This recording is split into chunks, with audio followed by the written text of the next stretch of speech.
नमस्कार दोस्तों, स्वागत है आप सबका हमारे इस चैनल पे। आज के इस वीडियो के अंतर्गत हम लोग पढ़ने वाले हैं भारत की संचित निधि। संचित निधि क्या होती है, किस प्रकार से संचित निधि से पैसे खर्च किए जाते हैं, सब डिटेल हम लोग इसके अंतर्गत देखेंगे, जिसके बारे में अनुच्छेद जो है 266 ए के अंतर्गत यानी 266 एक के अंतर्गत लिखा गया है। पिछली वीडियो के अंतर्गत हमने पढ़ा था महान्यायवादी, भारत के महान्यायवादी के बारे में, और भी बहुत सारी डिटेल नियंत्रक एवं महालेखा परीक्षक के बारे में भी पढ़ा था। अगर आपने वो वीडियो नहीं देखी है तो लिंक डिस्क्रिप्शन में डली हुई है, आप देख लीजिएगा। अभी हम लोग पढ़ेंगे भारत की संचित निधि के बारे में। चलिए शुरू करते हैं। देखिए, मैं थोड़ा सा इसको जूम कर देता हूँ, शायद आपको पढ़ने में दिक्कत होती होगी ये सब देखने में। जस्ट से एक सेकंड।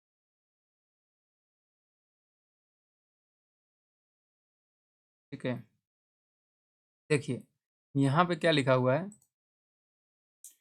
भारत सरकार को प्राप्त सभी राजस्व जैसे आयकर, निगम आयकर, सीमा शुल्क, उत्पादन शुल्क, ट्रेजरी बिल, जारी करके लिया गया ऋण, आंतरिक एवं बाहरी ऋण, दिए गए ऋण की अदायगी से प्राप्त राशि आदि एक निधि है। ये जो शुल्क हैं, ये जो अलग अलग प्रकार के टैक्स प्राप्त होते हैं भारत सरकार को, वह एक निधि है जिसे भारत की संचित निधि कहा जाता है। यानी कि जहाँ पे ये सब पैसे एकत्रित करके रखे जाते हैं, इस तरह से समझने के दृष्टिकोण से देखेंगे कि जहाँ पे ये सब पैसे जो टैक्स वगैरह आते हैं, ये सब ऋण वगैरह आते हैं हमारे देश के लिए, उन सब पैसों को जहाँ पे रखा जाता है उसको भारत की संचित निधि कहा जाता है।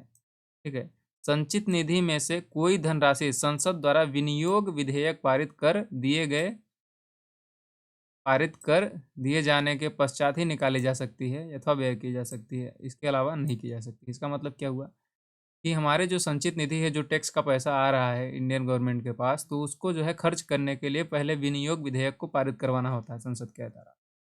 उसके बाद ही पैसे उस निधि से, जो टैक्स का पैसा है, उसको निकाल के भारत सरकार खर्च कर सकती है, अन्यथा नहीं कर सकती है। तो बस आपको इतना ही पॉइंट इसके अंतर्गत ध्यान रखना है। बस इतना ही इसमें इंपॉर्टेंट फैक्ट भी है, बाकी की डिटेल तो सब नॉर्मल ही है, देखेंगे। अतः विनियोग विधेयक को हर हालत में नए वित्तीय वर्ष के प्रारंभ यानी कि 1 अप्रैल से पहले पारित करा लेती है। कौन? सरकार, केंद्र सरकार। किंतु कभी कभी ऐसी स्थिति आ जाती है जब बजट प्रक्रिया 1 अप्रैल से पहले संपन्न नहीं हो पाती है।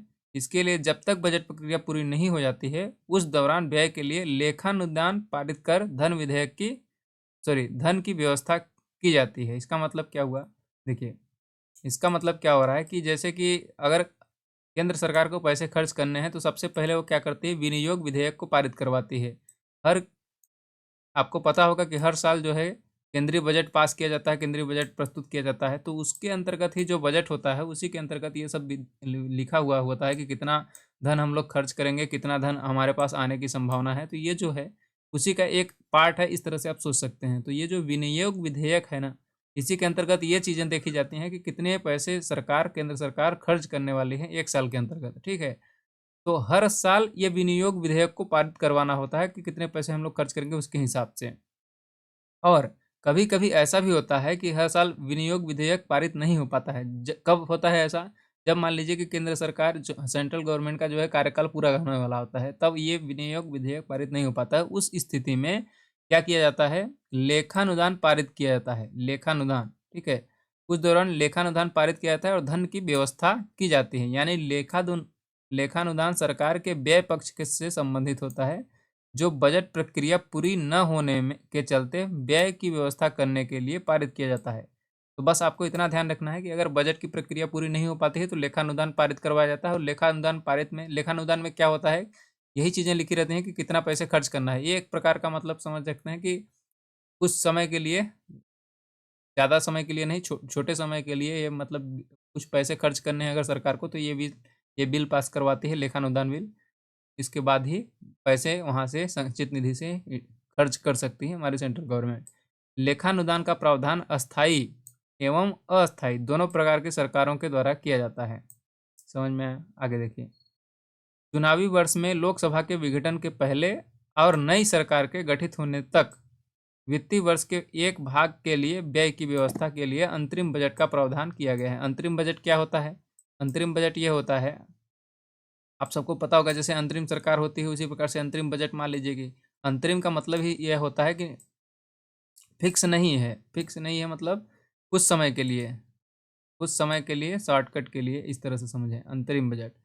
अंतरिम बजट का मतलब ये हो गया कि जैसे सरकार अभी पुरानी सरकार जो चल रही है वो खत्म होने वाली है, इसी पूरा साल वो कंप्लीट नहीं होने वाला है। जैसे 1 अप्रैल से लास्ट अप्रैल तक जाना होता है तो ये 1 साल का खर्चा हो गया।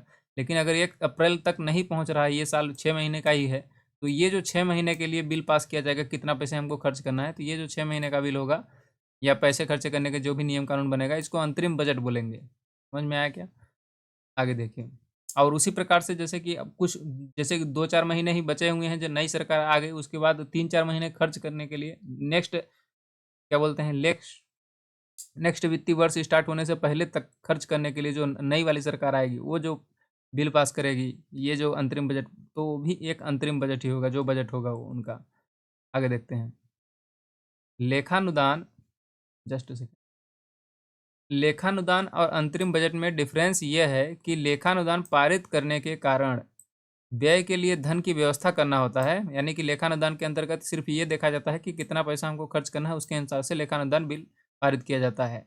जबकि अंतरिम बजट के अंतर्गत खर्च, व्यय एवं प्राप्तियों का दोनों का विवरण होता है, यानी कि कितना खर्च होगा, केंद्र सरकार कितना खर्च करने वाली है, कितना उसके पास पैसा आने वाला है, ये दोनों विवरण किसके अंतर्गत होता है? बजट के अंतर्गत होता है। लेकिन लेखानुदान के अंतर्गत क्या होता है?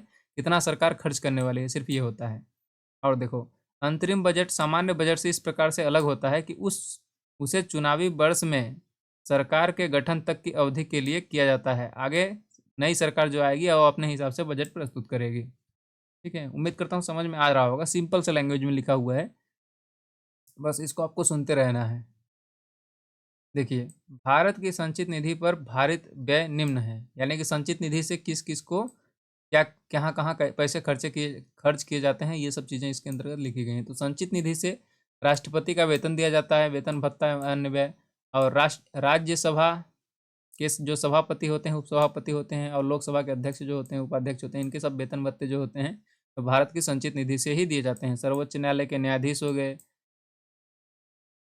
भारत के नियंत्रक एवं महालेखा परीक्षक, ऐसा ऋण जिनका दायित्व भारत सरकार पर है, वो सब जो चीज़ें हैं वो भी संचित निधि से दी जाती हैं। भारत सरकार पर किसी न्यायालय द्वारा जो की गई डिक्री या पंचांट, अगर टैक्स मतलब कोई मतलब भारत सरकार के ऊपर न्यायालय ने ये लगा दिया है कि मतलब कि आपको इतना देना है पैसे, तो वो भी संचित निधि से ही दिया जाएगा। कोई अन्य व्यय जो संविधान द्वारा संसद या संसद निधि द्वारा इस प्रकार भारित घोषित किया जाए, तो वो सब चीज़ें जो होंगी संचित निधि से ही पैसे दिए जाएंगे। ये सब पॉइंट लिखे हुए हैं। एग्जाम पॉइंट ऑफ व्यू से ये सब क्वेश्चन यहाँ से जनरेट नहीं होते हैं, बट ये आप चूँकि हम लोग लूसेंट पूरा अच्छे से एक एक लाइन अच्छे से डिटेल में पढ़ रहे हैं, ये सब चीज़ें हम पढ़ेंगे। ठीक है, आगे देखते हैं। भारत के लोक वित्त पर संसदीय नियंत्रण की विधियाँ देखते हैं। संसद के सम्मुख वार्षिक वित्त विवरण का प्रस्तुत किया जाना किस प्रकार से किया जाता है? लोक वित्त पर नियंत्रण रखने के लिए अनुच्छेद 112 में प्रावधान किया गया है कि राष्ट्रपति प्रत्येक वित्तीय वर्ष के संदर्भ में संसद के दोनों सदनों के समक्ष वार्षिक वित्तीय विवरण प्रस्तुत करवाएगा। यानी कि बजट कौन प्रस्तुत करता है? तो बजट तो हमारे प्रस्तुत करते हैं वित्त मंत्री, लेकिन प्रस्तुत किसके द्वारा करवाया जाता है? तो राष्ट्रपति के द्वारा करवाया जाता है। अगर क्वेश्चन इस तरह से पूछा जाता है बजट कौन प्रस्तुत करता है, देखिए तो इसको जो है राष्ट्रपति के माध्यम से वित्त मंत्री प्रस्तुत करते हैं बजट। तो क्वेश्चन यहाँ से ये जनरेट होता है और इसके अलावा कोई क्वेश्चन नहीं जनरेट होता है। ठीक है, आगे देखते हैं। विनियोजन विधेयक को के पारित होने के बाद ही भारत की संचित निधि से मुद्रा का निकालना, यानी कि जब विनियोजन विधेयक पारित होगा उसके बाद ही भारत की संचित निधि से पैसे निकाले जा सकते हैं। भारत की संचित निधि से राशि तभी निकाली जा सकती है जब इसके लिए विनियोग विधेयक को पारित करा लिया जाए। समझ में आया क्या? आगे देखते हैं हम लोग। Just second. देखिए, तीसरा पॉइंट है अनुपूरक अनुदानों और लेखानुदान का प्रावधान। अनुपूरक अनुदान एवं लेखानुदान के माध्यम से भी लोक वित्त पर प्रभावी नियंत्रण रखा जाता है। अनुपूरक अनुदान की मांग को उस समय सरकार के द्वारा लोकसभा में लाया जाता है जब कभी वित्तीय वर्ष की समाप्ति से पहले सरकार को यह अनुभव होता है कि पहले स्वीकृत किया गया अनुदान उस प्रयोजन के लिए अपर्याप्त है। इसका मतलब अगर मान लीजिए कोई पहले से मतलब ये पैसे लेखानुदान जो है वो पास कर दिया गया कि हम लोग इतना खर्च करने वाले हैं, फिर बाद में पता चलता है कि ये सफिशिएंट नहीं है, हमको और ज़्यादा पैसे की ज़रूरत पड़ेगी, तो फिर अनुपूरक अनुदान की व्यवस्था करी जाएगी। समझ में आया क्या? और देखिए, इसी प्रकार से जब 1 अप्रैल से पूर्व सरकार विनियोजन विधेयक पारित नहीं करा पाती है, तो सरकार लेखानुदान के माध्यम से तब तक खर्च करने का प्रावधान करती है, प्रबंध करती है, जब तक कि पुनः विनियोग विधेयक पारित न करा लिया जाए। ऐसा सामान्यतः चुनावी वर्ष या लोकसभा के विघटन होने की स्थिति में होता है। समझ में आया क्या? कुछ नहीं है, सिंपल सा पॉइंट है कि अगर मान लीजिए कि पैसे खर्च हो गए और पैसे की उनको आवश्यकता है, तो फिर से ये जो है अलग से उसके लिए प्रावधान किया जाएगा विनियोग विधेयक के अंतर्गत। ठीक है, लेखानुदान के अंतर्गत तो ये व्यवस्था की जाती है कि मान लीजिए 6 महीने 4 महीने जितने की व्यवस्था करनी है तो करनी है, उसके लिए पैसे निकाले जाएंगे। लेकिन फिर से पता चलता है कि ये सफिशिएंट नहीं है जितने हम लोगों ने पहले व्यवस्था करी थी, फिर उसके लिए क्या करेंगे, विनियोग विधेयक पारित करवाएंगे। ये पॉइंट है। आगे देखते हैं हम लोग। देखिए, संसद में वित्त विधेयक का प्रस्तुत किया जाना, ये हमारा लास्ट पॉइंट है। इसके अंतर्गत हम लोग क्या देखते हैं, यहाँ पे देखिए, संसद में वित्त विधेयक के द्वारा भी लोक वित्त पर नियंत्रण रखा जाता है। वित्त विधेयक को बजट सत्र में विनियोग विधेयकों के साथ साथ ही पारित किया जाता है। तो ये थी सिर्फ कुछ इंपॉर्टेंट पॉइंट। नेक्स्ट वीडियो के अंतर्गत हम लोग पढ़ेंगे भारत की आकस्मिक निधि। आकस्मिक निधि क्या होती है, जो कि नहीं, इसी में कवर कर लेते हैं इसको, छोटा सा पॉइंट है ये हमारा। इसको आकस्मिक निधि मतलब इमरजेंसी, इमरजेंसी समझ सकते हैं, इमरजेंसी कंटिजेंसी। तो इसको हम लोग पढ़ लेते हैं। भारत संविधान के अनुच्छेद 267 के अंतर्गत लिखा क्या गया है कि संसद और राज्य विधानमंडल को यथास्थिति भारत या राज्य की आकस्मिक निधि सर्जित करने की शक्ति देता है। यानी कि जो ये हमारी संसद होगी और राज्य अगर जो अपने राज्य सरकार है, राज्य के जो विधानमंडल है, उनके भारत या राज्य की आकस्मिक निधि सर्जित करने की शक्ति देता है। कौन? आर्टिकल 267। देखिए, यह निधि भारत की आकस्मिक निधि 1950 ईस्वी द्वारा गठित की गई है।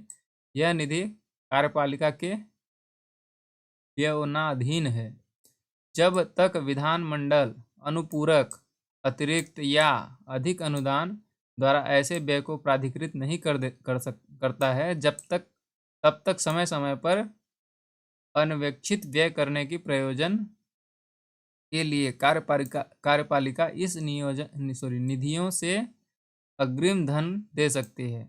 इस निधि में कितनी रकम हो, यह सुनिश्चित विधानमंडल विनियमित करेगा। इसका मतलब देखिए, सीधा सा पॉइंट क्या क्या ध्यान रखना है और क्या मतलब है इसका। तो ये आकस्मिक निधि का मतलब ये होता है कि कुछ समय के लिए, जैसे कि अगर अर्जेंट कुछ रिक्वायरमेंट है हमें पैसों की, तो आकस्मिक निधि से पैसे निकाला जाएगा, जो कि भारतीय आकस्मिक अधिनियम 1950 ईस्वी के अंतर्गत ये व्यवस्था करी गई है। ठीक है, तो बस इतना ही इसके अंतर्गत पॉइंट ध्यान रखना है आप।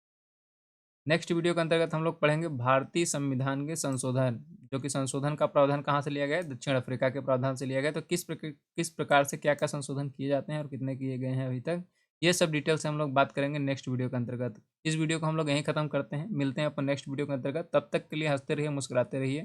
थैंक्स फॉर वॉचिंग दोस्तों।